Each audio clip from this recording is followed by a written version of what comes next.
did share with them. Oh, This, okay. yeah. Yes. Maybe I'll copy that. And Right. the one thing about the retaining wall, so that was our first initial phase, and we did, so that's in progress.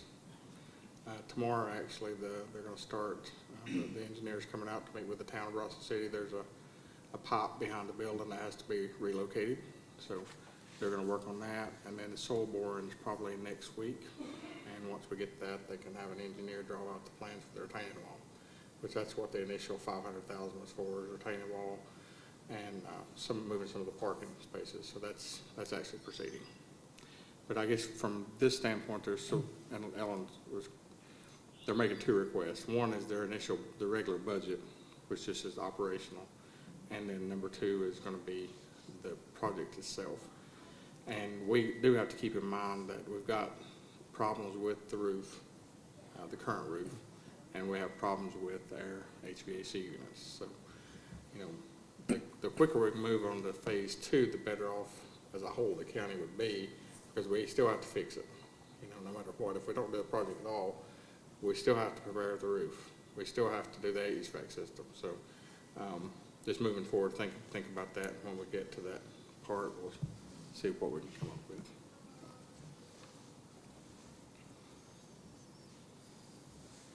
So you have the skip request, right, from the state? Yep. That you have, right? Yep. I just want to point out, we did not ask for that amount. They just, that was their idea. They just looked through our information and like said, well, I think we're really interested, and Morgan said yes, and then of course they said, but don't, you know, we may not get it, but we'll definitely ask for it. So we're certainly not counting on the full request, but we're lovely, but that's not the way we're budgeting. So just letting you know that. You guys have any questions for myself? I don't have any questions. I think you kind of answered it. I was going to ask you if you thought money was really going to come from Raleigh, or whether that was just a positive kind of.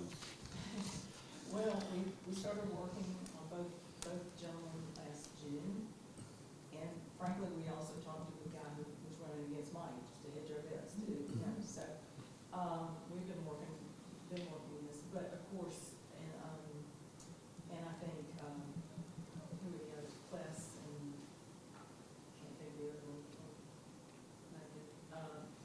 They have kind of a group, everyone, all the representatives are in the district, you know. But, you know, no, we're not hanging our head on it for sure.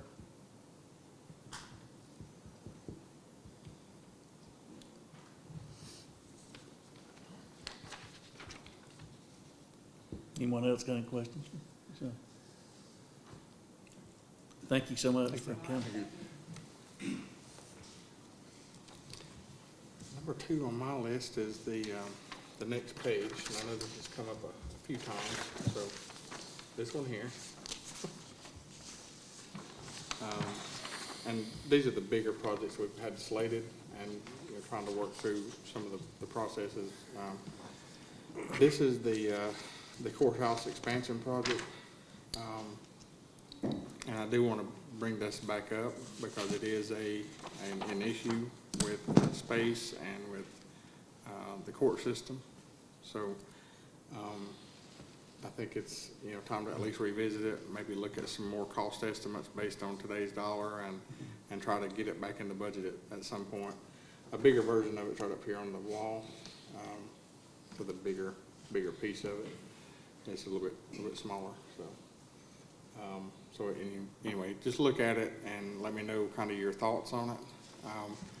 With that said, the other big issue, which is the number 3 picture, and Kevin and Roger, the chair and vice chair, attended a meeting, I guess it was week ago Tuesday, I believe, wasn't it? With the town of Bronson City and the train about doing a parking deck. And that in blue is a kind of a rendering, a generic rendering of maybe where a parking deck could go. And it would be a municipal parking deck financed with a revenue bond, which would be paid back by the railroad from the fees that they collect for the parking fee. So the county wouldn't have any debt in it, or we'd have debt, but we wouldn't have money paying it back, basically. The town was there. I wasn't at the meeting, so y'all can talk if you'd like to. I think it was, from my understanding, positively by the town. I think it was positive, right? Yeah, the town was, we had a lot of questions, that may not get answered in, fast track time. Right. Because it's the first time we've looked at anything like this. It's not the first time it's ever been done. There's other municipalities and counties that's done what we're talking through a revenue bond and done different projects, but this is kind of like just laid it out there, kind of what it might look like, or this could be an option. And the town really, the town was on board with it, and I think we've talked that we may have another meeting. I don't know when that was, but we talked about it. So go ahead, Robert. I was gonna say, I think everybody realizes we have a parking concern. Yeah. In downtown Bryson City, and we don't have a lot of room to go out anywhere, so the idea of a parking garage is to go up. And as Chairman said, there's still a lot of questions about it, but it may be a viable option for us to go up instead of out, because we just don't have out to go to. This would be paid for, as you were saying, by the train, through us. So the way that works in a revenue bond scenario, and there's many different examples of it throughout the state of North Carolina, but basically you create a taxing district. So you'd take like the railroad properties and make a taxing district. And then so us in a town would raise the rate of that particular district enough to pay the debt for a parking deck. And if you did it in a modular design and say you wanted 200 spaces, that would be right now a guesstimate amount of about $4 million. So you'd raise enough money to make that payment each year based on that, and that would come to the train. The reason we were, one of the reasons it's self-serving in a lot of aspects, because if we do look at this building here, it's going to eat up a few parking spaces, which right now is pretty much a premium. On court days, we're having to park over in their lot anyway. So we would have to I think some of the conversation is how are we going to partner when it's court day and some of our people are taking up spaces in the parking deck, that sort of thing. So there's going to be some discussion about like validating parking, stuff like that. So I mean, there's a lot of things we have to work out where it's beneficial, it's beneficial for them, or it doesn't cost them anything, and it doesn't cost us anything. But we're getting spaces for the people that are coming to the courthouse. So that's the gist of it. And like I said, I wasn't there that day, but I think David Huskins, was leading the conversation about it. But in essence, revenue bonds are an easy way for governmental agencies to get things without actually paying for them. Where you're just paying, we just take the debt and somebody else pays for it. So anyway, the town's been intrigued by it. I've met with them. And this has been a topic for probably, many years, 10, I guess. 10 years. And it's come to a point now, though, that if we are doing a project, or if we want to do a project, we're going to have to do this as kind of like an ancillary project. One of the things they also said that this project could not, it may not just, where it might be a parking deck, it might encumber more than a parking deck. Because it would also fall in like sewer, water replacements, or anything that could add to the property to benefit the town and the counties. I think there's other things that might need to be looked at as well. So Right. it's just gotten the talking phase. So I mean, there's going to be lots of questions on this. I have lots of questions. So. Yeah. Does this piece of property not belong to the railroad? It does. Yes, it does. So in other words, it wouldn't be our parking deck, it would be the railroad's parking deck. So what's our worry? Let them worry about their own parking. If we go through all this, that's theirs, ain't it? It's on their piece of property. Well, and that's why most of them are. Revenue bonds, you build it on the property that we're taking off. But see, the problem is we need parking. So Yeah, unless we but want to build our parking deck on our property, which, what if they there's just not shut enough us off? It wouldn't be ours. No, they may do this just like the park. You have to pay to go into this parking deck. you're gonna pay. It's a paid parking deck, but, I mean, there's a validation process. So the county's thing is, you gotta outweigh how much it's gonna cost us to pay for parking, to create parking versus working with somebody else to validate parking. You know, if you show. I don't think the county were to worry about no labor or nothing on something that we're gonna build on somebody else's property. Well, we wouldn't be doing labor, we would just do the debt, and then they would build it. I mean, you have to get a contractor to build it. But why do we need to do their debt? Exactly. Because that's all a part of it. It's a municipal lot. It's actually gonna say Town of Bryson City probably, municipal They lot. gonna get money from it? The town? No, the train's gonna get the money, and then they're gonna pay the debt off. So it's a private parking deck for the train? It's a municipal parking deck. It's a private parking deck. That will I mean, belong to the train. You can set it all the way you want to, but this is how the counties and municipalities throughout North Carolina engage with public-private partnerships. But the increased tax rate will pay the debt. Correct. I thought the train ticket sales was gonna pay the debt. No, we don't care where they get the money, but their tax rate's gonna go up. So right now, they're at 36, it might end up being $1. Just on train property? Just on train Just on the train program. Correct, yeah. They probably will pass, I mean, they're not gonna absorb that. They are gonna pass it on their ticket sales, I'm sure. Yeah, they'll increase, I can't speak for them, of course, but I'm sure that that's probably what they'll do. They'll increase their revenue coming in so that they can pay the extra tax to us. I mean, we already got a little piece of property right here beside them. It's a parking deck, or a turntable that we built, and that's airland right now, but it won't be for long. It's gonna be theirs. We helped them with the steam engine. They get a big TDA thing. for From it. tourism taxes, so. And it's all help them. I mean, most of this is to help them. Let them worry about their own parking. I don't, it's gonna be, they're gonna have control of it. Are they not? But it's arrangement through us. I mean, so it's, I you know, understand we will be helping set the rate, you know, that they charge for parking. And, I mean, it's coming. I mean, you can see it in downtown now, especially if we're doing our bigger project. I mean, we can always back up, choose another piece of property somewhere else for the courthouse. That's another issue, but we're gonna have to have additional parking. You know, the sheriff's here, y'all can, on court days, you can't find a parking place. We're using their parking. The county citizens are using the train's parking lot on court days.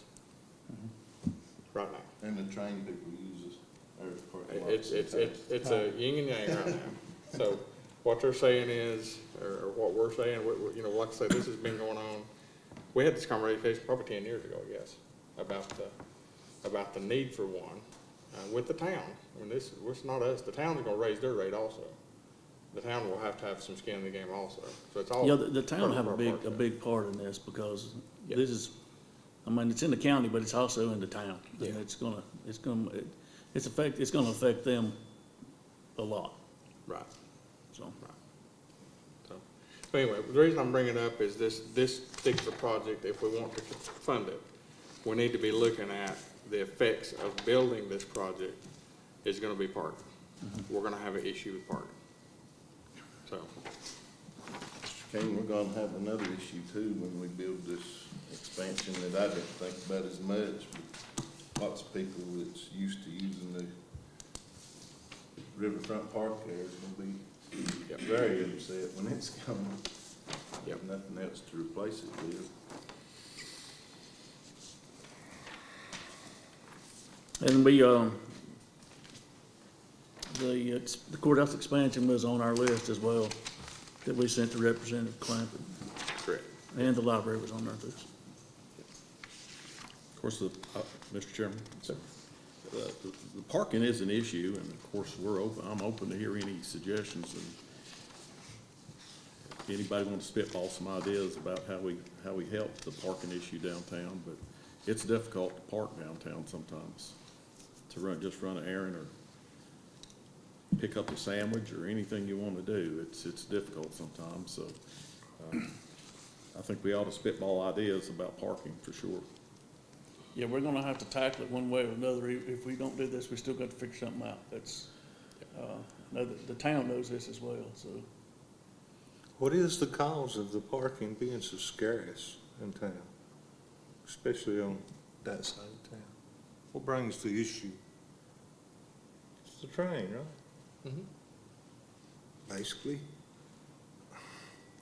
I don't see where we would even meddle in that. If they want to build that, that's their property. We can't tell them what to do. And if we have anything to do with it and build it, it's still gonna be theirs. They're gonna tell us what to do with it. Let them worry about it. And I guess what we're saying is it's still gonna be train property, and they won't allow, they could say, well, hey, no courthouse parking over here. And we could say, hey, no train parking over here, but what I'm saying is on court days, we wouldn't have enough parking. So it'd be kinda like this building. If we had court in this room right here, there would be no parking out front. There's not enough. So we'd have to build a parking deck out front. It's the same thing, we'd have to build a parking deck. We At the used to court. have court in this room right here Yeah, yeah. with the same amount of parking we've got out They there never right had now. traffic court. Yeah. They never had traffic A court lot of here. traffic court people. I'm just saying that, Lord, we do a lot for them and worry about their best outcome. Even this piece of property right here, it's beyond me why we would furnish our labor, buy them a train, build them a turntable, and it's our property, and so many years we turn around and we say, here, you can have this. Nobody's never been that good to me in my life. You know, I don't understand it. I really don't. I really try to, but it's just It's not. kinda like, you know, any economic engine, just getting in the economy part of it. You know, why did the county have $200,000 building a rapid out at Nantahala? We did. Why did we invest in the golf course up at Whittier? We did. You know, Maybe not should have, but we did. We did, it's economic development. Why did we invest in a factory, 2 factories, out in the industrial park? Because it's an industry, because it's tourism. I mean, because it's Well- another part of the economy. And economic development, it's a funny thing, is because government can't do any economics. It has to come from the private sector. And so somehow it has to mesh and work together, because we can't make an economy, we just have to invite an economy. Right. And then have to work together with them to make sure that it's working for everybody. And that's, you know, and this is just one avenue. I think, Mr. Huskin said there's other avenues, but this is one that he was looking at first. Yeah, there are many avenues. Most bigger counties, they just pay for it. And they say, it's a lot. We're gonna use your property. We're gonna build a municipal lot over here. You all right with that? And they'll say, yeah, because we need parking, public parking. So the actual owner of it, they just basically give them that property. We could ask for this property and say, okay, can we put a municipal lot there? You give us the property, we'll put a municipal lot there. They'd probably do that too. Yeah. They don't care who, I mean, at the end of the day, their train people's gonna go in there and pay, just like everybody else would pay. So you can look at it from that standpoint. If you want to go that route and have it the county asset, I'm sure they'll be happy to do that. And that'd be a county asset at that point. So, but like I said, there's multiple ways to do it. Hey, I guess what I'm saying is if you wanna do the project that we've got slated, we got to think about the impacts of that project. And if not, we need to tell the judge something, you know, because What's wrong he's with after the us. courthouse that we've got right now, Kevin? What's the deal that we're, And we can have discussions with the sheriff and with the clerk of court and the judge. We can have them all talk to us, but it's really inefficient for what, in today's world, the court system needs. It's outdated, it's small, it's security risk, many security risks, right? So it's just antiquated, it's just old. And there's really no way to fix it. You know, the building size it's a 1-story. There's really just no way to make it work. And so that's when this plan that you see was not done. It was done by talking to judges, to probation officers, to DAs, to the sheriff's office. Pretty much everybody that works in that courthouse and the court system developed that plan. with our architects. That's a two-story structure. The bottom story is where the sheriff's office comes in with the inmates, totally secured area, goes up through an elevator, middle of two courtrooms, very secure. You know, from the judge's standpoint, it's got all the audio visual, and it's just a modern day courtroom. And so that's how it was developed. And that's been going on for about 2 years, 3 years. We've probably. met several times with the judges. Yeah, And and we can go back over that. We can, you know, we can have the court personnel come over and talk as well. But it's been an ongoing problem, and we don't want to get it to where we're having a court order to make it happen. Like, you know, I think Graham County's getting close to that, I believe. I think they're getting ready to have to build one. they're fixing to build one. So, because of that same issue. And so we don't want to be in that same scenario moving forward. So that's why we started the planning process on it. Mr. King, Mr. Chair, Mr. King, I was under the impression the judges can make us do this. They can. Correct. That's why the process was started, about looking into it, because the judge has the power to make us fix the court. Is my understanding, is that correct? That's correct, yep. And we'd started like years ago. I think we had a plan where we were going to kind of tweak it and do this and do that, and ended up it was going to cost like $1 million, and really, it still wasn't really what we needed. I mean, it really wasn't going to fix the problem. It was going to put a Band-Aid on it. And so that's when we hired Cope Architecture to come up with the plan.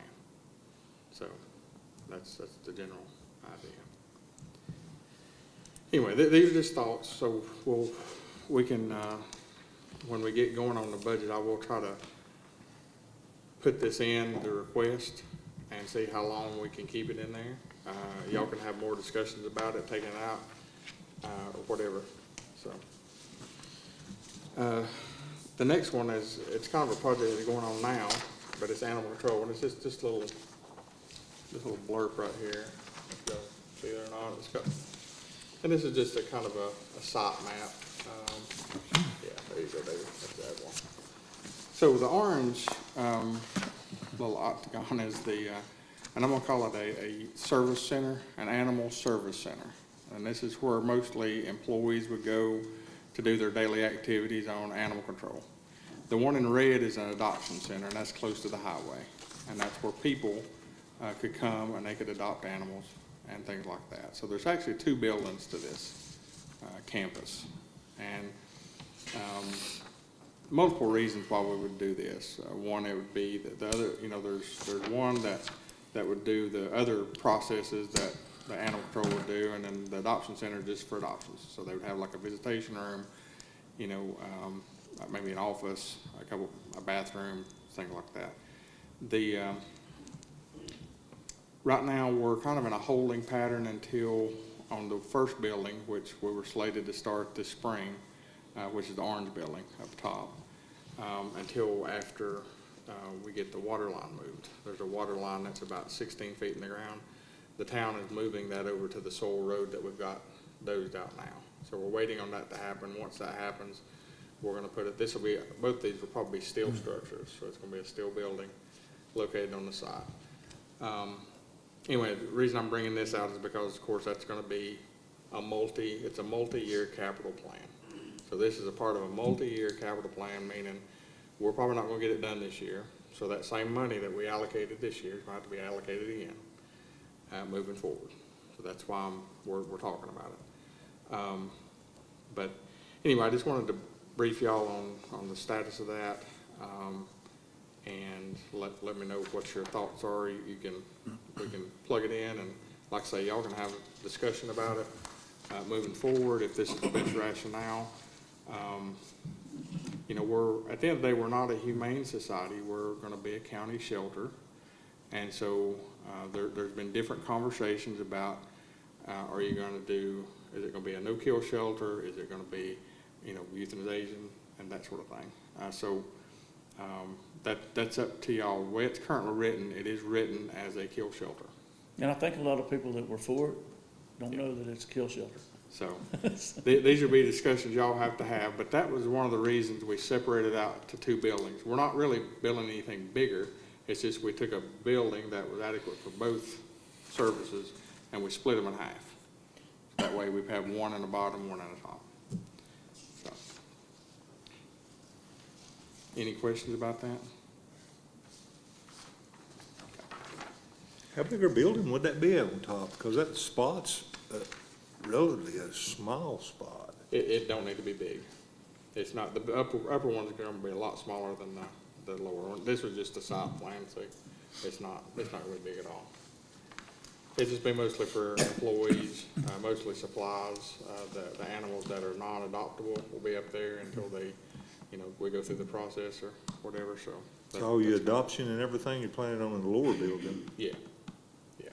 But the non-adoptable animals would be at the top building, and then that's where they'd also house supplies and other things.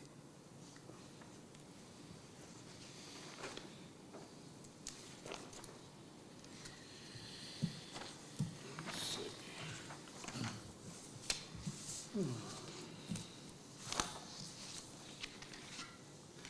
And y'all can stop me anytime you want to. I'm just going on to recreation now. And the recreation department, we're looking at doing several things. What's slated for next year is the Lazy River, which you've got the slide, which is going in hopefully this fiscal year. That's at least the money part is. And then next year is the one that looks like this, and that's the Lazy River, and that's 150 feet. That'll be where the current bathrooms are at. The bathroom building will be gone, and that'll be put there. And then the new bathrooms are gonna be where the office area is. So our crew is slated to start demolition on those as quick as we got the offices at the indoor rec facility completed, which should be in the next couple of weeks. And so once that happens, we'll move up to the bathroom area and kind of gut that out and see if we can't start the bathroom process before we tear down the other building. So the slide is probably going to be August before we are completed. We would like to get it in before the end of the season, but with the way the supply chain is, we ordered this slide several months ago now, and it's still slated to be here the end of June. So the probability of us getting it installed in a month, we might can. We'll have to see how that goes. The Lazy River is going to be totally contracted out. It'll be a little more higher price tag because of that. We've got engineering being completed on it, and once that happens, we'll be going out for a bid for next year. All of this is funded by the Parks and Recreation Trust Fund out of Raleigh, and also the Swain County TDA is doing the other part of it. So the total between the two of them is about 1.1 million. The county will have some funding for the bathroom piece, some match money. Also, we're going to build a couple pavilions, which was what we talked about in the application, and they'll be a minimal cost. They'll be out kind of outside the fence in the next to the swimming pool area. So, kind of a hodgepodge of different things for people to do. Let's see. Mr. Chair, Mr. King, could the pavilions, will they be inside or outside of the fencing? They'll be outside. They're just going to be small, probably 1 or 2 tables. They're with basically a pad with little, where people can have picnics. It's a picnic shelter, really. It's not pavilions. We've talked about the pavilions, and you'll probably hear more at the next work session, because I think the advisory committee is going to be here on the 7th, I believe. Since, it is going to be more difficult to get people up at the park for that pavilion, people are going to be looking for us for where can we have events and things like that. So I think it does need to be a couple more bigger pavilions that's accessible by the people, for the people, that's got free parking. But That's what I was going to ask about. If there is a potential to lose the River Park Pavilion, as much as that's used, we ought to be able to provide alternative pavilions. I know we already have Morgan on top of the hill, but, it's still a few more pavilions or an extra pavilion, a nice pavilion, take that place would be a good move, I believe. Yeah, yeah, and that's part of I think that's in the strategic plan for the rec park and has been, and so we're just gonna, and I hope they talk about it on the 7th, because that is one of the things that we've talked about. We do have a pavilion that's not utilized up at the top on the outside of the Little League ball field that people, I don't think must know about, but there is a nice pavilion up there that they can also have events and things like that. The only other thing I've got on we've got the indoor facility, which we're going to be trying to do better utilization of that building to where we can use it. We're going to have the HVAC and we're going to have all that stuff done by summertime. So hopefully you're going to see a lot more people using the building.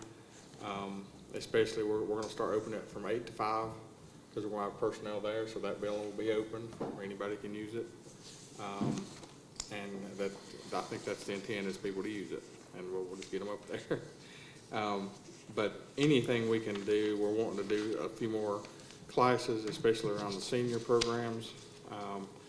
And with the new director who's coming in, I think that's going to just heighten that. We're going to have a lot more programs, and that was one of the things when we did the interview process is, getting more and more participation in programs and trying to get these facilities updated and upgraded to meet the needs of the community.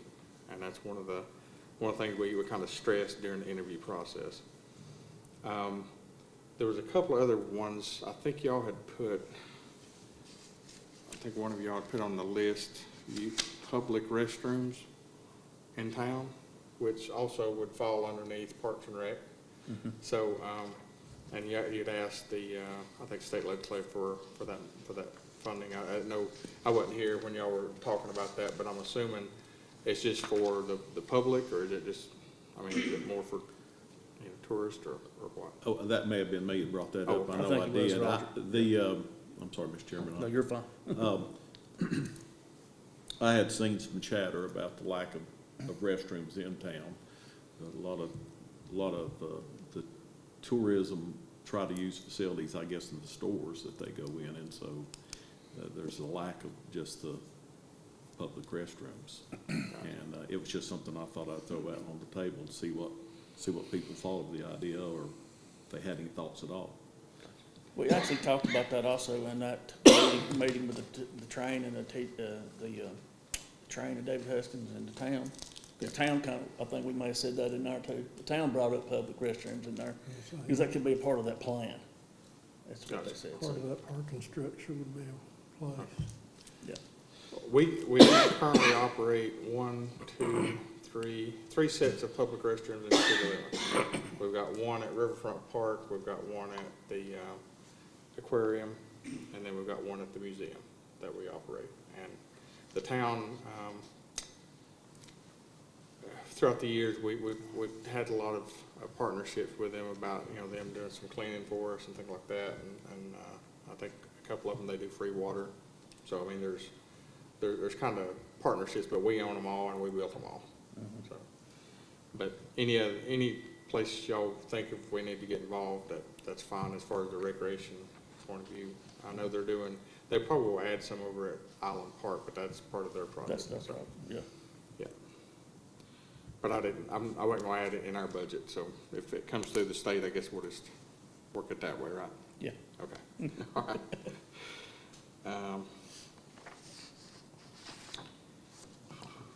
So at the event park, we are getting ready to do or let that contract, and we'll have that contract back with you for the paving. Hopefully that'll be done by the first of the year. It has to be done by June 30th. So we'll have that contract on the agenda in February for y'all to look at. And I'll have it at the February 7th meeting because the bids came back the other day. We are getting have to get a stormwater plan, which Mr. DeHart is working with us.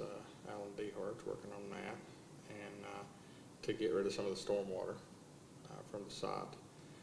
And then I did make a request to the TDA for a big flagpole with a flag, because that's one thing I was thinking, they didn't have a flagpole. So we're gonna hopefully put a nice sized flagpole in the area, so. But as far as, you know, that, I didn't know about the budget. I know in the budget thing, we talked about the riding rink, which, you know, didn't know if you wanted to wait on state funded just to see if we got it first and then kind of revisit that in the fall, or if you can just go ahead and make it a part of the budget, or if it, you know, I guess that also has to be a discussion, where do you want it, if it needs to be one that's like portable, or if it needs to be a permanent, or, you know, all those details, just, y'all talk about that part, if you want a part of it. Like I said, we can wait. I did put the 100,000. I think I put in 100,000 because you don't know, and I know it don't cost that much to build that, but if you put 100,000, you might get 50. Is the way I'm looking at, especially with the state, and also the fact that if you want it modular, where you can move it around, you might want to move it, and so we might could pay a little bit more and have a nice modular unit rather than just having it when we're right there forever. So whatever y'all decide on that. That's really the only thing at the event park we've got slated. You know, at the event park this year, we had a lot of utilization. There was a lot of people went up there for different events. Got two rodeos slated, one end of April and one in September. We do for next year need to come up with a fee schedule for that facility. And we've had several people, and it's kind of some policy. We had two competing events, I guess, that kind of went back and forth, and we finally just went with one vendor, and it was rodeos. And you know, with rodeos, you can't have one every week.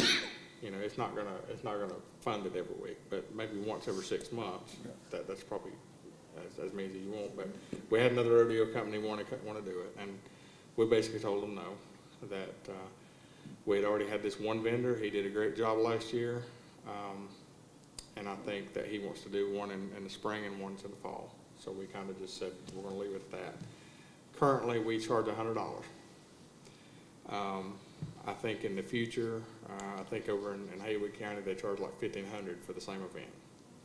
Now, we're not Haywood County, and we're not that big. It's not that big of a facility, so I could see 500, 800, somewhere in there, but that's be my recommendation. So in the budget process, I'll be recommending a fee, and y'all can increase or lower or whatever you want to do.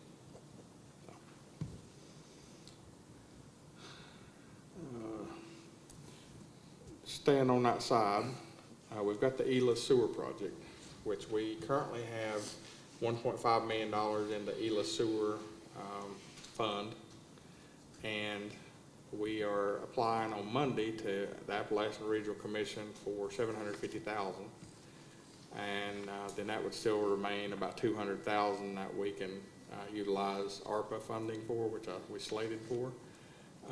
So hopefully that grant will come through, and that will put the backbone in, and it'll go from the intersection of Hot Creek to Whittier along the railroad line, which we've already procured that right away.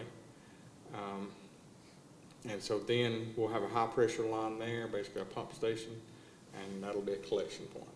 So that's kind of what that $2.5 million will do. After that, we will have to do a gravity line.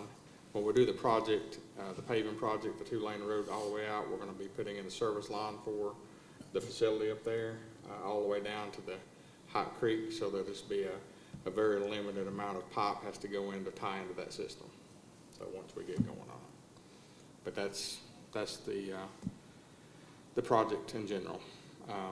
And so I just did want to let you know that we do have slated about $200,000 of ARPA funding that we can utilize to finish out this project if we get the ARC funding. So that's all a if. We have went to several meetings with ARC. We're utilizing the grant writer from Southwestern Commission. She's been working with us. Also, they are the lead agency for the ARC funding. So there's a lot of players involved in this. And then the fiduciary agent is gonna be the North Carolina Department of Commerce, if we do end up getting this, so. You know, So the 1.5 million we got that in a grant, right? we got that in a grant from Dogwood Health Trust, and it's in an account right now. Is there a time? Is it time sensitive? It is time sensitive. We can ask for extensions though. Okay. So, and it was surprising, it wasn't a reimbursement grant. We just showed up with a check for 1.5 million in our account, so that they definitely want to do it. Mr. Chairman, Mr. King, is this gonna catch the school, we getting the school part done with That'll be phase 2, but we're still working on that. You'll have to do a river crossing there. It's not gonna be as much, you know, with West Elementary, we did a river crossing with a 2-inch force main, and I think we had like $400,000 to get it all the way from West Elementary into town. And we did that project all of on our own. So it's gonna be a lot less. But this particular one is gonna be a 4-inch force main, which is a little bit higher price, actually a lot higher price than just a regular 2-inch. So we'll be doing a river crossing up there, depending on if we make the other side public or private. You've still got Kadua, which we are engaged in. We got a letter of support from them because they own Ela Campground. We got a letter of support from the Cogginses, who own the other side of the event park.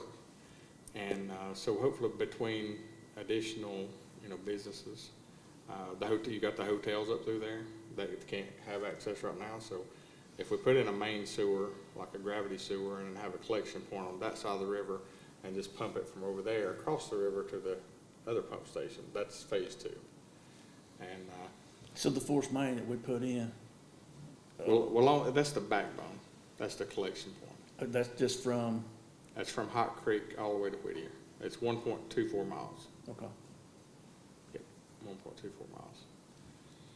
But now the other piece of it is putting the collection point on the other side of the river, and then doing all the gravity feed, which that's a whole different ballgame when you do that. But we just, for the benefit of the people that wasn't a commissioner, several years ago we did the East Elementary project, and we upgraded the field lines across from East Elementary School by bringing in additional dirt. But it's a finite time of when that's going to fail. There is no repair area. So, you know, you can only look at that, and that's in that bottom land. And so the consultant for the state said, you know, you need to be preparing. You need to be looking for other avenues because at some point you're going to have to do something. And so we're kind of that time period that, I mean, we probably have 10 or 15 years useful life, but we need to start moving now as far as what can we do. We can't go the opposite direction. We have talked to Cherokee about utilizing their system. I think the Coopers Creek area, they're going to pump back across Goose Creek back to their system on that side. But I mean, everybody's going to be full of capacity once all this happens. So that's why we chose to go this route in the end, the Ela sewer area.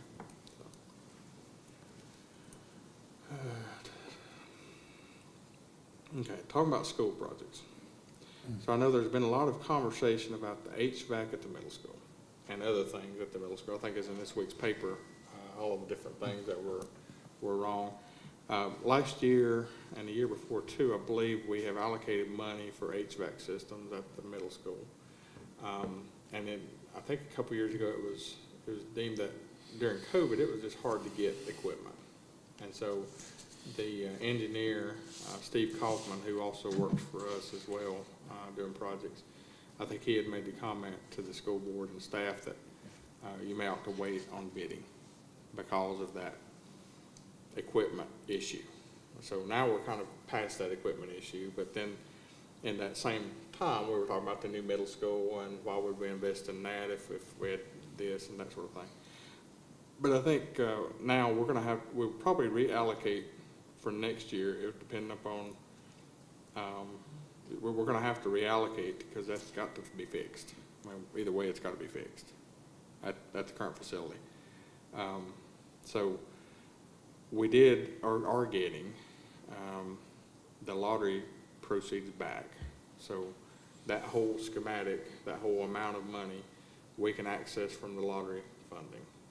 that, and I think I asked for 800,000, I think it was, and this was also in your list of stuff, I believe. Yeah, it was. Yeah. I So, looked at it. I don't know, and if the state legislature come through, that's great. I think it'd be great. But we can't access some of the lottery special funding for that, since it is back. We got a $500,000 this year, gonna get $500,000 next year.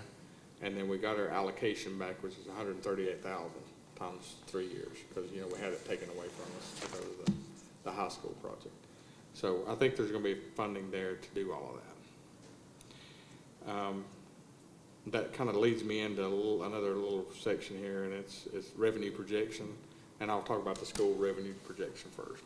So in North Carolina, by statute, 30% of Article 40 and 60% of Article 42 has to go in a public capital reserve fund, which we do every month. That is set aside for maintenance, capital needs of the school system. That's not current expense items such as power or water or anything like that. That can only be used for additional capital or maintenance issues.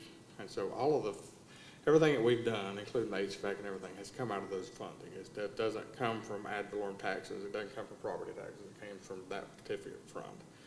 So with that said, the projection for next year is actually, at the end of last year, I had indicated during the budget process we were looking at a 5% decrease overall in sales tax. And yes, we had that in about 2 months of this year.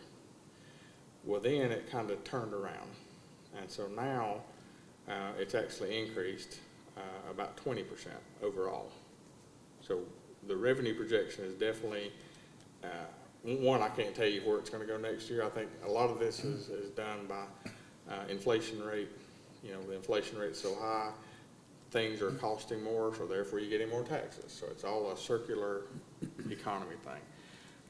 But right now, the sales tax in general, Article 39, 40, 42, 44, 46, are all increasing. 39 is the only one that is 100% point of sale. The remainder of them are a combination of point of sale and per capita based on the state. And so I think you're going to see it flatten out at some point, whether it be this year's level or next year's level. But I think at some point it's going to plateau, because the way it's increasing is historical. I'll just put it that way. Same thing with room taxes, has been historical as far as the amount generated. The other revenues, of course, ad valorem is set by y'all, so we're pretty much flat. It's whatever the rate is times the ad valorem. We might go up in valuation about 80 million is our normal amount we go up. And it may, like I say, it depends on how many people have built houses, because that's new revenue, that's new properties. And you multiply that by the rate. So I don't see it going up maybe 2% at the most. The other revenue sources, you know, and these are all fee-based services, you know, from the marshal service through the contracts to, and this all depend upon if they've got inmates to bring down, and I mean, it's all, so you can't really, you shoot the best figure you can. But I would say we're going to remain flat with what we've projected on most everything else. So really the one is going to be the sales tax, and I don't know, I'm usually very conservative around sales taxes, because that's also your cushion. You know, you don't want to say, yeah, we're going to have this forever, because you don't know. I mean, next year could be, with the way the inflation rate, if the Fed comes in and drops and raises the interest rate more, how's that going to affect the economy? They're trying to slow down inflation, but at the same time, it's going to hurt. And, you know, just for an instance, which, you know, and we'll talk about a little bit about projection of interest money in the North Shore Road account. We have about $500,000 in it right now in interest. But over the last month, just in 1 month's time, we gained $90,000 last month, which is the most we've ever gained in 1 month's time. Last year, we were gaining maybe $4,000. So that's the same time last year, about $4,000. This year, in our NCCMT, or North Carolina Capital Management Trust account, normally we're receiving like 0.012%. And this year, I think on like, say, $10 million, it's gonna be, we're running about 50 grand a month just on 10 million in that account. So the inflation helps in one side, but it's hard to predict, you know, because everything is getting back to the economy. You have to budget based on that. So overall, I would say in a conservative number, we might can stand about a 5% increase in the actual budget itself. But beyond that, it will take y'all to increase the millage rate if you want to do any other bigger projects or if you want to make part of it. So that's my spiel about, and we'll get, as it gets closer to June 30, we always come back to this. But that's my first stab after looking at it right now. So anyway, revenue projections. Next one, I'm going back and forth between there and expenses now. So our number one expense is human resources.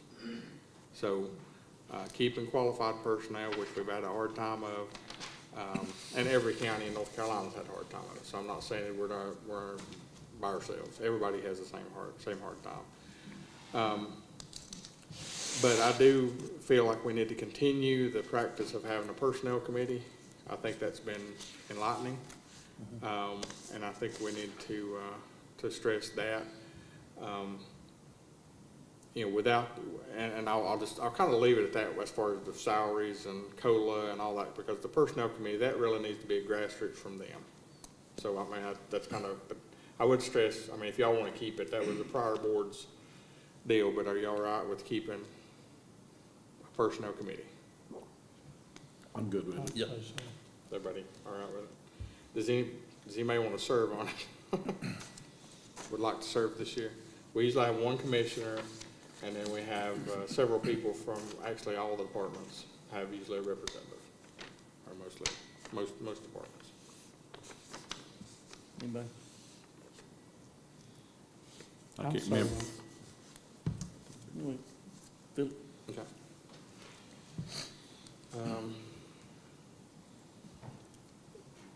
Of course, and now I will talk a little bit about fringe benefits, and because it is a health insurance.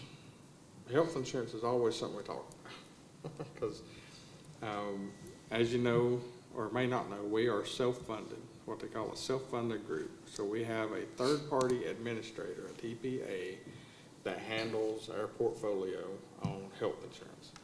And so what that means is we pay all the claims up to a specific stop-loss amount for the individual and an aggregate for the organization, all right? And so we spend right now about 1.7 million total for those 350 lives, which and the 1.7 is just the employees. So like the 192 full-time employees, that's what we're paying for. And then you have, on and above that, you've got spouses, dependents, you know, all that through family or whatever. And it goes up to a certain amount. So those 350 lives, we spend 1.7 million plus the amount that's taken out of the employee's check if they have family policy, if they have a spousal policy, whatever. So that's in addition to that. So all of that's went into we now work with NC CHIP, which is NC County Health Insurance Pool, with about 30 other counties in North Carolina, I think they're around 30. Graham County just got on this year, or getting ready to get on this year. And so we're working through that. One of the biggest takeaways from last year was the going to the HSA piece of it, which people I've heard didn't like. And at the end of the day, we were kind of stopping the bleed, to be honest with you. Everything is still driven by the amount of claims in your group. So these 350 lives dictate what your premiums are for the next year. Same thing is this case today. It depends. They will look back at historical numbers to derive a new number for you and then charge you a specific amount for premiums for a specific pay and for an aggregate. And so all of that's calculated. And so the problem is the healthier a group is, or the healthier group is, the less premiums you can pay at the end of the day. So with that said, one of the things that they didn't like was the amount of deductible from the employee standpoint. So currently, I think we have, it's 4,000 for a deductible with a 5,500 total out of pocket, and that's our HSA program. That's for the employee. Anything above 4,000, you pay 20% up to 5,500 total out of pocket. For the second one, which is the premium or the PPO, you've got, I think it's 3,000 with a 4,500 out of pocket, but with the PPO, people pay for it and you get the co-payments. So like if you go to the doctor, it's going to be $50 or whatever the co-payment is. The problem was, I think a lot of the people have a problem with like the family and the spousal because you double those rates. So like, for instance, on a family in network, it would be 8,000 deductible and 11,000 total out of pocket. So if you have a family, you gotta pay $8,000 automatically. So I had heard the most about that, and so we're trying to work with them to adjust that rate, adjust that program to help out the employee more. So we've already made a request. You know, let's see what we can do here. See if we can find another. You know, how's that going to look at in general? So we're trying to work on it. I know y'all have gotten calls probably about it at some point in the past 12 months, or actually less than that, last 6 months. But we are trying to work on that without breaking the bank.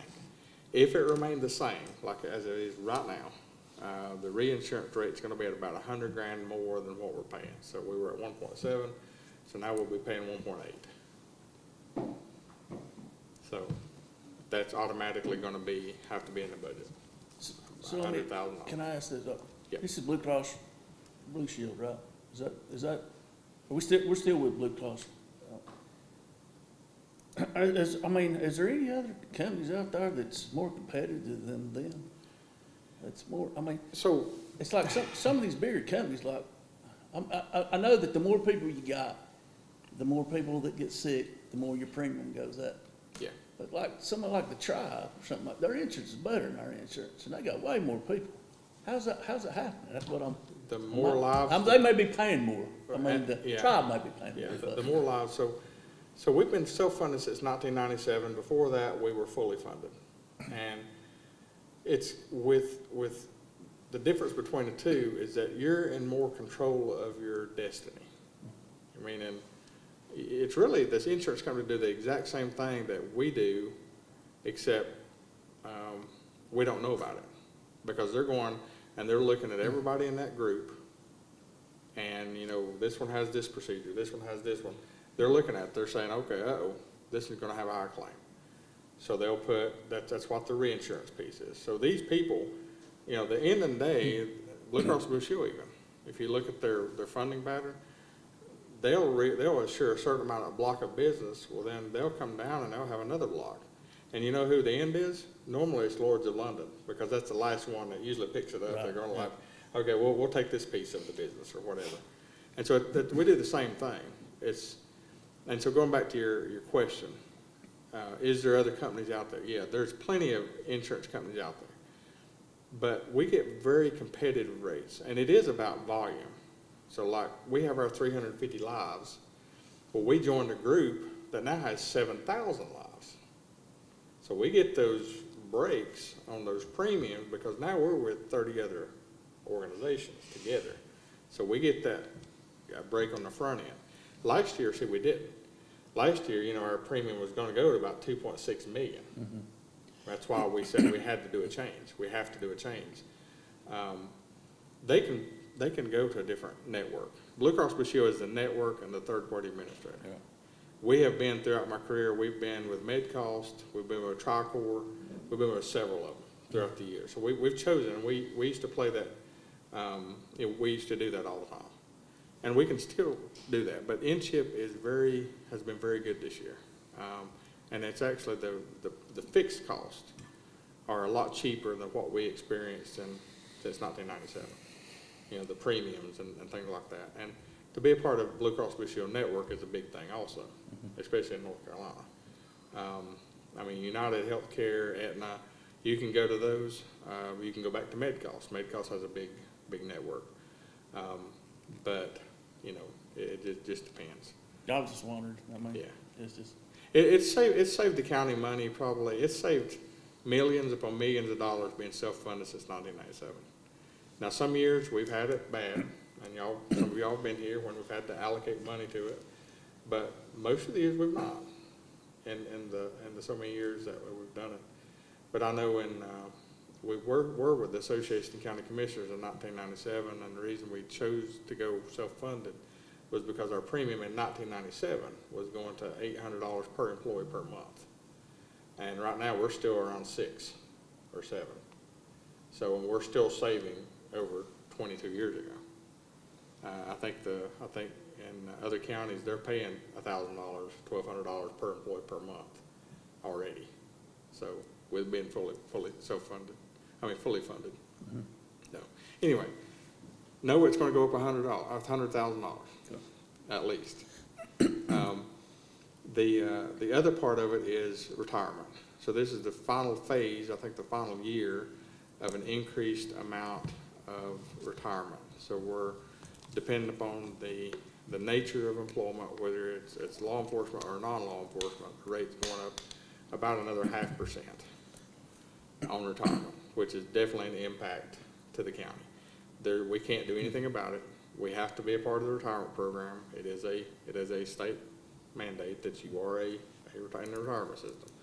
So the employer portion for a regular employee is 1.123 now, and I think it's going up to like 1.74, which is right at 0.5%. Same thing is going to be for your law enforcement. I think it's like 10.25, and it's going up to like 10.75, so roughly 0.5%.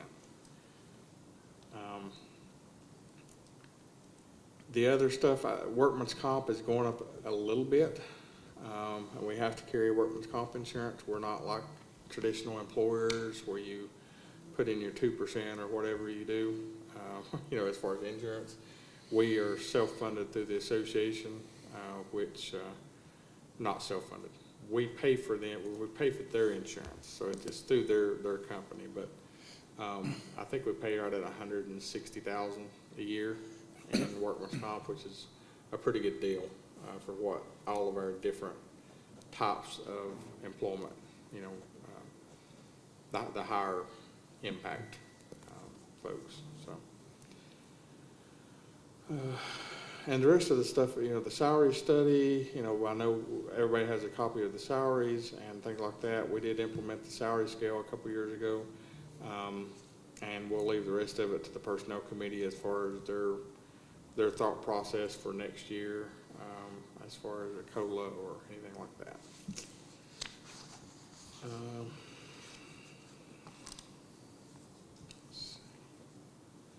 A couple of things I picked out of the request for the state. One was the youth center. Didn't know if you want to make that a priority, looking into it for next year. Is that something we want to put on the radar, I guess?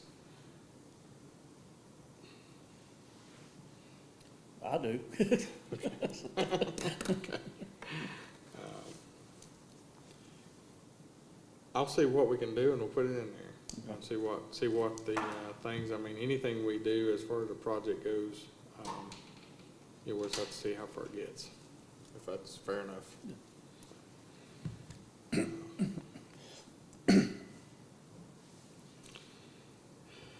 Let's see. I did want to talk a little bit about some ancillary programs. So we have our normal, 5 big ones, which is your health department, your DSS, public safety, sanitation, education. Those are our major funders, or major consumers, I guess, of funding, and state law. We have to provide all those. So then you have ancillary types of departments. And back during this past winter, we worked with a lot of nonprofits for the light show, which is they came together. It was a great time for them. They raised a lot of money. One of the organizations, and this was started by the prior board, which is Swain Core. And Roger, if you can help me, do you know what CORE means? I know it's an acronym. Community, I know it's community something.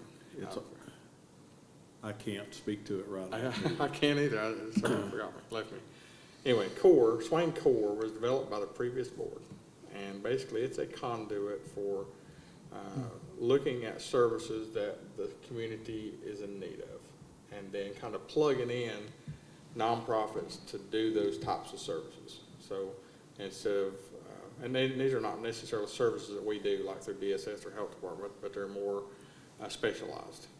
And so CORE was developed, and at the time it was going to be a funding model, and the funding model was going to use some of the interest money basically to put it into this CORE group, and then the CORE folks, which Roger is a board member, would come back with a list of nonprofits that they would like to give a grant to provide a specific purpose. And it still was controlled, all the money is controlled by this board.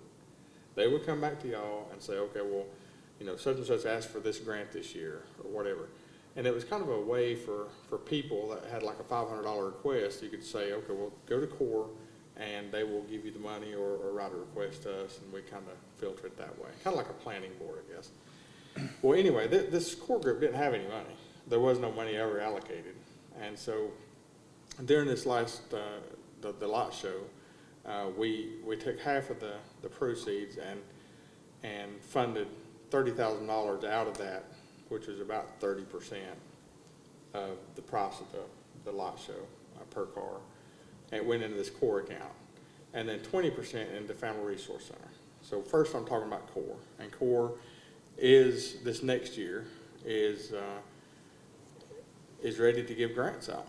I mean, there is $30,000 there that can be utilized. And so they're looking at it, that group is looking at, you know, all the different nonprofits and just making sure there's no overlap of services. That's the biggest thing. They've developed the website. All of the nonprofits are plugged into that. If you want to go to that, I think it's swaincore.com, I believe is the name of it. You can go to that and you can put in what service you want, hit enter, and it's going to take you to that provider, that nonprofit provider that provides that service. Okay, so this is kind of what we wanted to do, is to not just keep creating programs in the county, but have the nonprofits that are already there kind of lift them up.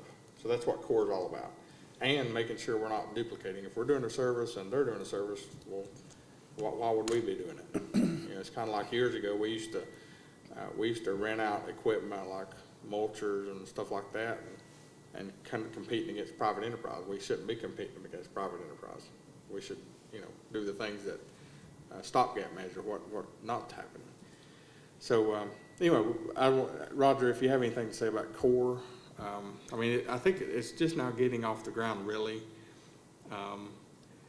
but I think it's going to be great.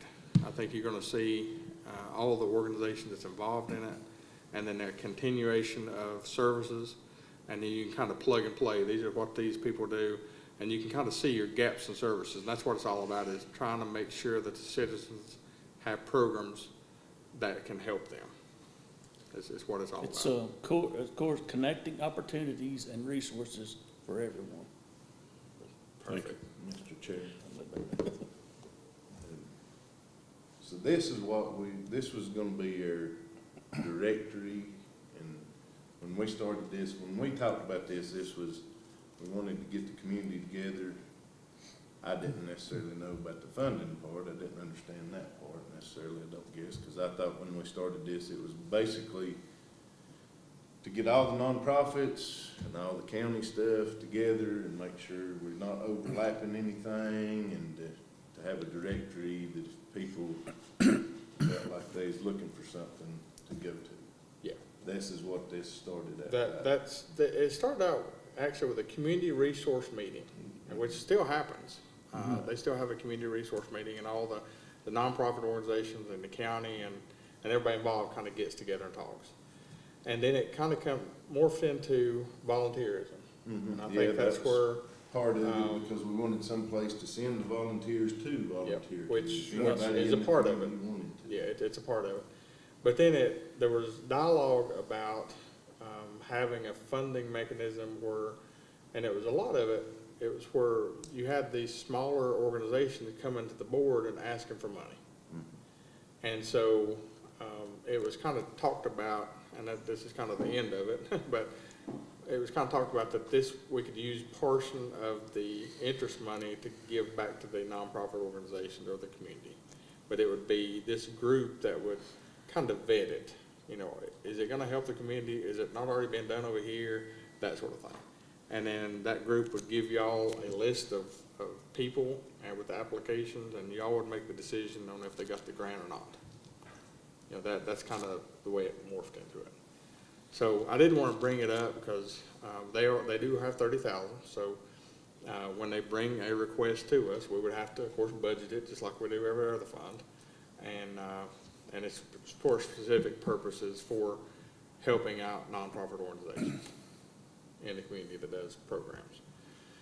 The other part of that money went to the Family Resource Center, and I don't know if everybody knows exactly what they all do, but they do a fantastic job.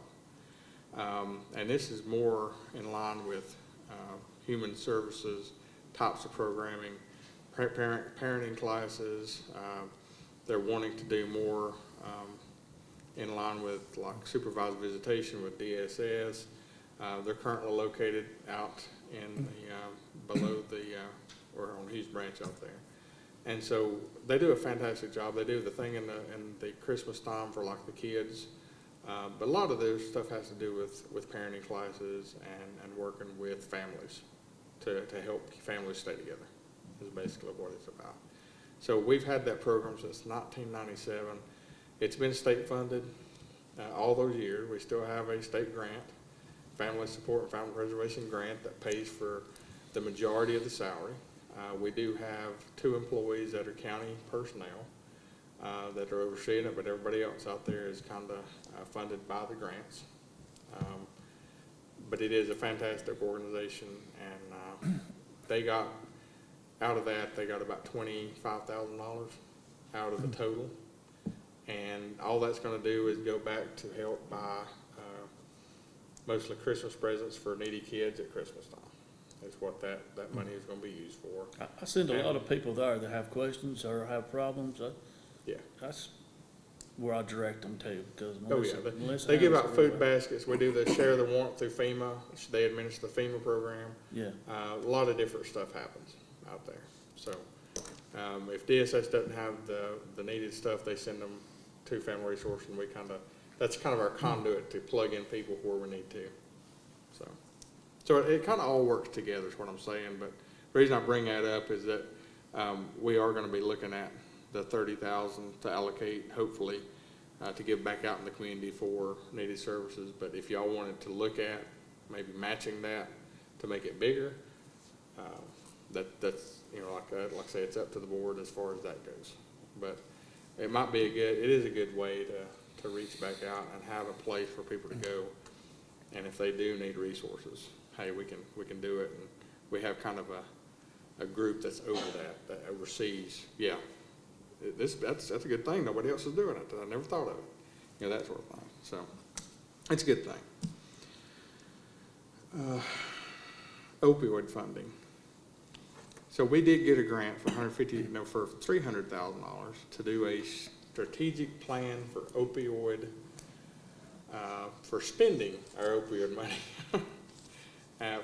for Dogwood Health. And so we kind of defrayed that to Southwestern Commission. Now they're doing a regional strategic plan because it's hard to do for us to do it just for us. So the grant that we did is now the regional grant that we handed off to them. An RFP is going out to solicit a contractor or a consultant that's going to be going through a strategic planning process over the next 2 years to see how we can utilize the opioid grant or the opioid settlement money for the citizens of your community, and actually all 7 western counties. So Swain County is listed at getting $1.8 million, I think over 13 years. So I think we got now in about 170,000 right now, and I think we've got a distribution this week, so it'll probably go above 200 this week. Why do we necessarily need to do a big study, opioid study, if we can't know what we need? I mean, we know we need rehab opportunities for the people that they affect and whatnot like that. So, I mean, is it a study of, I'm sure he's gonna get paid money to do this study, so we're gonna spend, lots of that money's gonna be spent just on that. Yeah.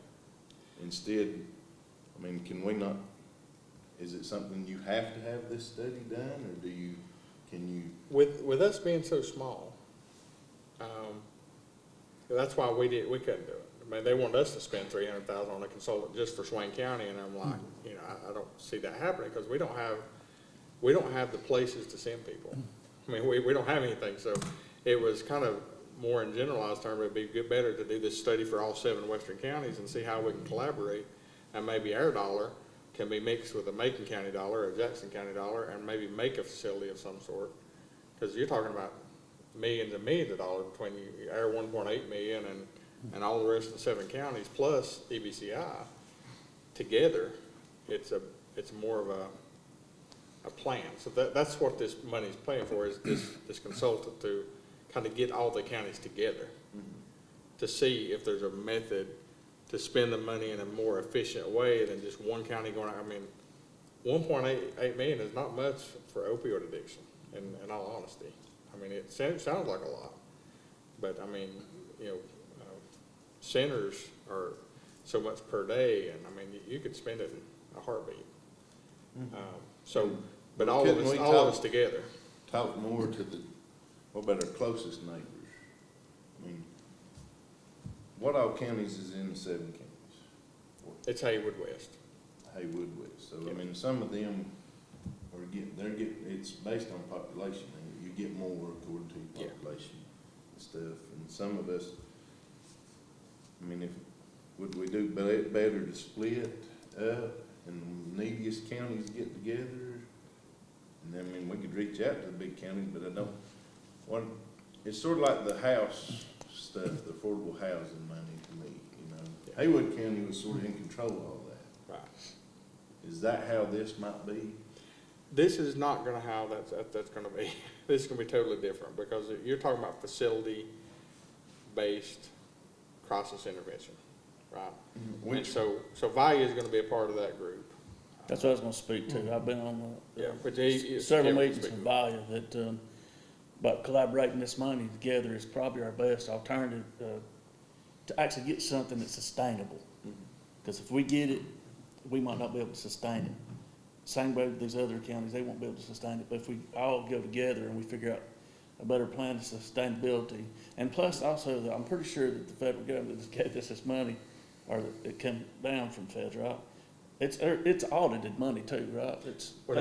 This came from a class action lawsuit. Yeah, so from it's actually the, from an attorney's. It's filtered through. Yeah, it's filtered through an attorney's office. Actually. Yeah, and so it's gonna be really an auditable thing where they're going to say, how did this money actually do anything?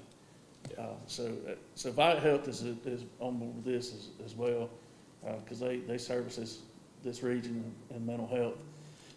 So I've been on, like I said, several meetings with them, and the collaboration, everybody's in agreement that it's even some of the smaller counties are in agreement, and Graham County as well, because we can't really, $1.8 million wouldn't really do anything with it for us. It would get us maybe through a year, if that. But so, and there's going to be more talks on it. I may know more in the near future. But the money that's spent to hire the consultant, it come out of a grant, so it's not even attached to that money. No, it's not attached to that money. It's separate through Dogwood Health. Yeah. And Dogwood Health actually, they solicited every county to apply for $300,000, and we all kind of said, yeah, well, that's great. But I mean, you don't need. I mean, that would be like 7 times 300,000. That'd be 2.1 million to do the same planning process that all 7 of us could do in with one thing. So we were the first one to apply for the grant and got it. And so we just said, you know, Southwestern, you can take it and do the 7 counties with it, because there's no sense in us doing it. Like I say, it would have been really waste of money if we'd have just done it ourselves, because we couldn't have done anything. I mean, really, at the end of the day, we have to have collaboration. We don't have we do have a crisis center, you know, out at the Appalachian, which is our building, the health department building. But we don't have the needed infrastructure. We don't have the place for them to go. So Right, and that's what I mean, we do have a neighbor pretty close that just built some facilities, Yeah. one in Graham County and stuff. Yep. And they were here a while back talking about getting allowing some other people to go, but right. like, it's the tribe, if we talk to them more so, also might be a way to, because they have more connections and stuff already. Most definitely, yeah. And it might be, we might be able to help. That might be an option, talking to them, if they plan on building more facilities and stuff, because it's a big need and affects them greatly or something. Pushing our money towards that'd be something closer instead of a facility. Didn't you farther talk to away. them at one time, Kevin? Mhm. I think you got. Yeah, I Kevin think did, yeah. they're definitely interested. They have to get there's a special type of waiver, I believe, that they've got to get before they can allow us to do that. But no, they're still in the mix of it. Like I say, and they're in the mix of it, going to be in the mix of this whole strategic plan. And it's still going to be up to y'all how you do it. The strategic plan is always going to give you a way to spend it efficiently. But we can kind of we can say, okay, we want to spend half the money doing it this way, and the other half we want to work directly with the tribe. I guess I'm hung up, it's gonna be 2 years before we even talk about Okay. spending. Yeah. Yeah, either way, and it's going into an account, a specialized fund, you know, keep it all separate, everything's separate, so. All right, thank you. Okay. Going back to, on Tuesday, went down to Marion, and we talked, there's a grassroots effort from the all WNC counties, or not all, a lot of WNC counties, that want to make a change in the TDA, the way the TDA can be spending their money. Okay, they want to go from a 2/3, 1/3 to 50-50 on capital, and so all of these counties that were there, Marion and I both went down. I think there's like 13 western counties that want to do it, kind of like a grassroots efforts. And so what I didn't know, which I was kind of educated a little bit, there's a group, like the Tourism Coalition Group, and they have about 40 members. But the closest one is Asheville and Rutherford County as far as members goes. But they're the ones that kind of have the ear of the General Assembly. And so they're going to be meeting in the next couple months, and that's who the representative from that committee was there. But I think that's going to have some traction, especially if they can get it through that board to the General Assembly. But that's one of the things that is going to do some of the funding models for next year, for especially, so we have to budget everything for TDA, you know, as far as, because we are the collector. Then by statute, we give it to them to do. So it actually comes to us and giving it back out and then do it too. So did want to mention that. Mr. King, I do have a Yep. question on that too. Is it just on the percentages being spent, or is it gonna be on how we spend it, what's considered, and I know some people don't like this, but tourism costs money. Yeah. It's And- not just a money maker, it's an expense also. We're just talking about having to do this parking situation, cops, that's the reason I reckon we have as many cops as we do. That's what we're told, the flow of people, number of people, more trash, all kinds of stuff. Are we gonna be able to, so is this gonna be, let's put this back to other things in the county that's affected by tourism, infrastructure, everything? Okay, there is no case law that talks about anything to do with TDA. Right now, there's a lawsuit going on in Cabarrus County where they're suing over a YMCA that's not even close to where the beach is, where the majority of the money came from. There's but that's the only case, and that won't be decided for a couple of years. But as far as the term tourism-related expenses, that's the term that's in there. That can be loose. That can be your impact fees, right? And that's what we're talking about, impacts of tourism on an economy. I think, and I'm not an attorney, but that can be, you can say that that's an impact. I mean, that can be funded.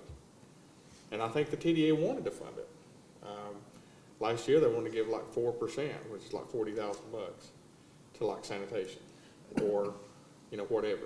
They want to, but some of them's hung up on the law about. But there's no case law on it, is what I'm saying. There's not, they don't know.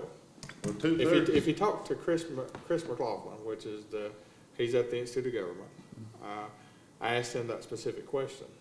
And he said, there's no case law on it, so I would say, yeah, go for it. Because it's tourism-related expenses. What does that mean? Tourism-related expenses. Well, I understand that. I just thought the law made it pretty plain. 2/3 of it went for advertisement to bring tourists here, and 1/3 went to capital projects. Or tourism-related expenses. Does it say or tourism? Because I thought it said Or capital projects to bring more tourism in No, here. it's tourism-related expenses. And that's what they're making 50-50. And if they made it 50-50, then definitely there would be capacity to ask them. And we made the ask. We made it twice. We asked for, I think, a deputy position and a sanitation position for them to fund it. And it was denied based on that because there's just no case law. There's just no case law out there that dictates that. So Well, anyway, I guess where I'm going with that is there's movement. There's some movement. Well, And right now is the time to ask the local legislator to say, we need a local bill, and if you want it tweaked to specifically say, and the impacts of tourism. The problem is a local bill is very, very hard to get through, especially on room taxes. I mean, it's actually hardly ever been done. Which we are unique and different. I mean, that's hard to join a group when they're all gonna be so different from us. Yeah. And we really need a local one because we definitely don't need to be spending half and half on advertising. We don't need to be spending half that money on advertisement. I feel like we don't need to be spending anything on advertisement because we have the Great Smoky Mountains National Park, we have Cherokee, we have the train, we have all these things that are advertising already. We don't need to be spending any more money on advertisement. We are advertised plenty. It shows every year. We have no problem advertising. So if we do join this group, I personally would, I know groups do better, but I would like to see us fight for even more than 50% to be spent. I say we do both. I mean, we get involved in that group, we do it wrong. You'll have a resolution coming out of this group that all of those counties are gonna sign, which carries a lot of weight. And so you'll have that opportunity to vote for it. And then we can also do the other thing too. We can do both of them. All right, And thank you. whichever happens. Mr. Chair, may I speak to that just a minute? We appoint who is on the TDA, so it may be a good question, Mr. Barton, to ask them what their when we get ready to appoint somebody, what their definition of tourism-related expenses is. Yep, I agree. And then we would go from there and I think all may the answer board some of members- those very questions you're talking about. I think, now's the time to challenge that, because, when TDA was first started, a lot of it probably went to advertising. I mean, that's the grassroots, just taking off, is a lot of it spent in advertising. But when you get so far, I agree with what you're saying, Ken. You get so far, and advertising's really not doing you any good anymore. It's actually costing you more money. And so, Well, they call it product development. exactly, yeah. That's what that's the term, product development, whether it be, better sidewalks, whether it be better law enforcement. I mean, in their opinion, in my opinion, that would be a better thing, right? I mean, that's product development. I think we're all kind Keeping of it in up, agreement on product that. development. Mr. Chair, as a former commissioner, that's welcome news. I mean, that this may happen. And, Because It it give would us solve a another lot of avenue our on problems if funding we some could of get the more money stuff that we way. do.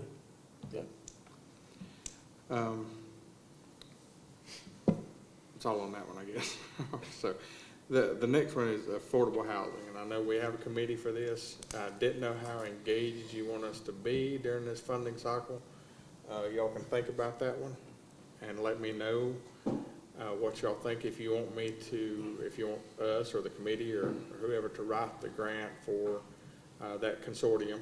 The consortium has grant funding, we can do a study, we can do whatever you want us to do, but, you know, to do a project, it's several $1 million, and you have to, you know, have a project that you want to do. So just think about that, if you want to solicit or go after grants on that piece, or if you want to put some money toward it, that's up to y'all.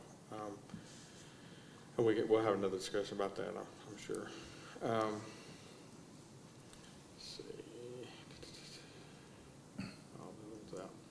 Last year, we had a conversation, and we're still having a conversation about a service fee tax, which is about paid firemen. Back last summer, Representative Clampett did ask all the interested parties to come together. At that time, the board felt like it was in the best interest to let the individual fire departments come and make that request to the commissioner rather than us kind of dictating what was going to happen to a fire department, because they are all volunteer, and we provide a certain amount of money toward their budget, but we're not really, and we give them the district, you know, by law, but when you're dealing with volunteers that have a vested interest in their organization, it wouldn't be good for a county government to come and say, yes, you need to combine with everybody else. And that's kind of where the board stood last June, when we did not have that discussion. Okay, so going forward, I think what I've heard is that there is a definite need for paid staff on fire departments. You know, the amount of people we're losing through volunteers, it's getting worse. And so, but at the same time, we still have to be recognize that these are private organizations that we work with. And so that's why I'm kind of, you know, I'm saying it this way.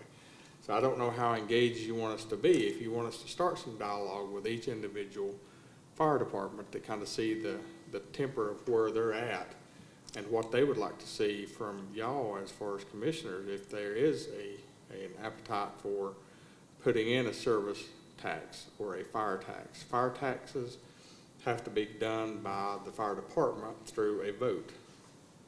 Okay, so it'll be on a ballot. Service taxes can be initiated by y'all, and it's just a millage rate. So if it's 2 cents or 3 cents or whatever, and then you give that money either back to the individual fire departments and they hire the personnel, or you can give it to the county general and we hire the personnel. They are county employees. There's multiple ways to do it. So that's some of the thought process. So y'all, and like I say, nothing tonight or nothing like that. These are just things that it would be good to at least start some dialogue, because it's out. You know, we need to do something. We need to at least engage in conversation about paid firemen. Not if they need to combine, just paid firemen at this point, I think. Until they come to us and say, hey, yeah, we want to combine and build one station and have a bunch of satellites. We don't know. So anyway. And that's all the budget thing I got. I will say that for the federal budget, which we have a lot of money coming from PILT, and we get you know, quite a bit, about 750,000, which is not the 19 million we should be getting for the land, but but anyway, if you have any budget items or any legislation, which I know we've got some legislation coming up that we'd like for them to do, Congressman Edwards is going to be having office hours in this building every first Thursday of the month from 2 to 5. So they will have an office person here from 2 to 5 every Thursday, or the first Thursday of the month. So that's all I've got for right now. But if y'all want to tell me any other things I've left out, or you want to add, we can talk now, or you can shoot me an email, and I'll be putting them together. From here on out, so what's happening is, between now and February 28th, we just kind of start formulating some of the initial ideas. 28th is where we'll gather what we've spent up to date, and then we'll start doing a bunch of spreadsheets. So probably in middle of March, we'll have another budget retreat and kind of go over some finalized versions. And then April 1st, the departments will give us their numbers, what they are requesting. In the midst of all that, we have personnel meetings, personnel committee meetings, talking about the personnel stuff. And then usually in April, we have one retreat. And then it's my job to present y'all a balanced budget on June the 1st. And then, but in the meantime, we'll probably have another one in May. And so there are going to be quite a bit of meetings happening between now and May. Usually we try to meet with the school board to talk about budgetary items for next year and any of the other bigger players in the budget. That the one in March, we'll probably have all the department heads, here, and y'all can ask specific questions about what they're thinking as far as their budget goes and that sort of thing. But this initial thing was just to kind of get y'all to think about what do we want to do. Is there something that we want to, that's going to be pressing more than any of these things that we said?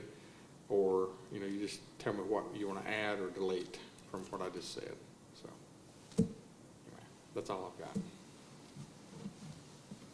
You guys got any questions or anything you want to add, Roger, or Philip, or Dave?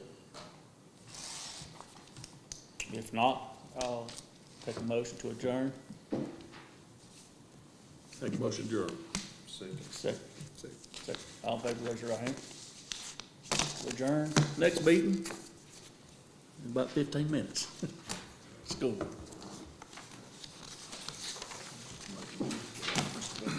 Hey, Darryl. I'm Larry Griffin, smoking down the Hey, town. Larry. Yeah, what was your name? Kevin. What's that? Kevin. What's your last name? Kevin. Yeah, I might want to talk to you about some of the stuff like maybe more or something like that. Yeah, no problem. My cell phone number.